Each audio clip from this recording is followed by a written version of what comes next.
A second-class citizen is a person who is systematically discriminated against within a state or other political jurisdiction, despite their nominal status as a citizen or legal resident there. While not necessarily slaves, outlaws or criminals, second-class citizens have limited legal rights, civil rights and socioeconomic opportunities, and are often subject to mistreatment and neglect at the hands of their putative superiors. However, they are different from less than whole citizens, as second-class citizens are often disregarded by the law or have it used to harass them. See police misconduct and racial profiling. Systems with de facto second-class citizenry are generally regarded as violating human rights. Typical conditions facing second-class citizens include, but are not limited to, disenfranchisement, a lack or loss of voting rights, limitations on civil and military service, not including conscription in every case, restrictions on language, religion, education, lack of freedom of movement and association, limitations on weapons ownership, restrictions on marriage, restrictions on gender identity and expression, restrictions on housing, restrictions on property ownership. The category is normally unofficial and mostly academic, and the term itself is generally used as a pejorative, and governments will typically deny the existence of a second class within the polity. As an informal category, second-class citizenship is not objectively measured. However, cases such as the American South under segregation, Aborigines in Australia prior to 1967, apartheid in South Africa, women in Saudi Arabia under Saudi law, Dalits in India and Nepal, and Roman Catholics in Northern Ireland during the parliamentary era are all examples of groups that have been historically described as having second-class citizenry. A resident alien, a foreign national, and children in general, fit most definitions of second-class citizen. This does not mean that they do not have any legal protections, nor do they lack acceptance by the local population. A naturalized citizen carries essentially the same rights and responsibilities as any other citizen, a possible exception being an eligibility for certain public offices, and is also legally protected. Relationship with citizenry class. Examples: proposals for a U.S. guest worker program, which would provide legal status to and admit foreign workers to the U.S., but provide no path to citizenship for them, has been criticized on the ground that such a policy would creating second-class non-citizens. Latvian non-citizens constitute a group similar to second-class citizens. Although they are not considered foreigners, they hold no other citizenship, have Latvian IDs.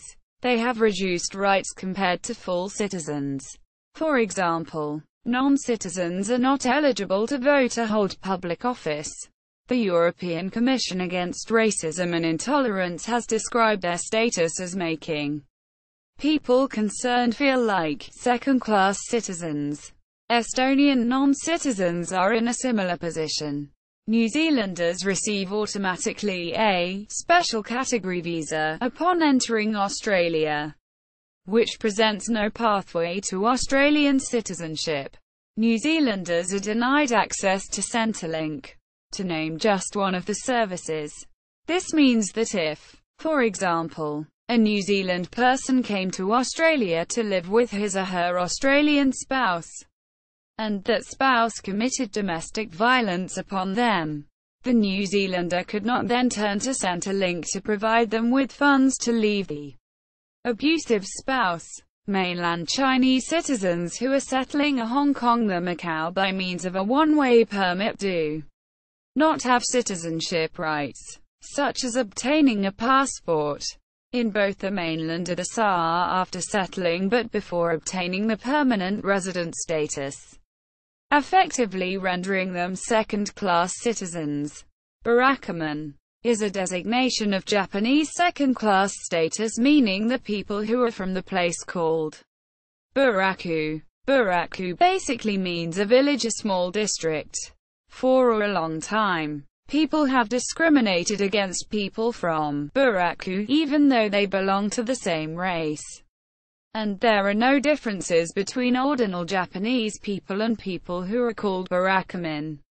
It is not clear when and why this started, but it is said that it was most common in Edo period.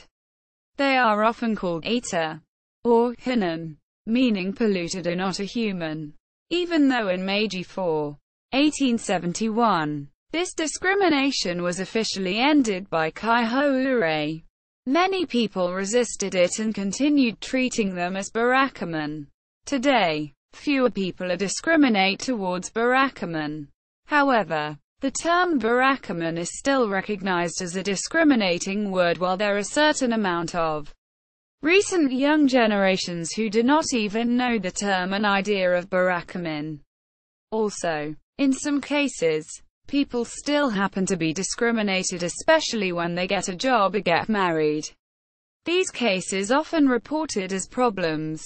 Natives of many colonized lands in the past could be considered second-class citizens compared to the colonists. However, as generations pass on, they become less than whole citizens, and less dramatic citizenship rights are ensured. Language. Citizens of countries which have more than one official language, where one language is more prevalent than the other. The citizen of the minority language seeks assistance at an embassy of the citizen but is unable to obtain service immediately in their native language due to lack of personnel who speak the minority language. Same situation can apply at border entry ports where immigration staff do not have the language skills to speak to the citizen in the native tongue.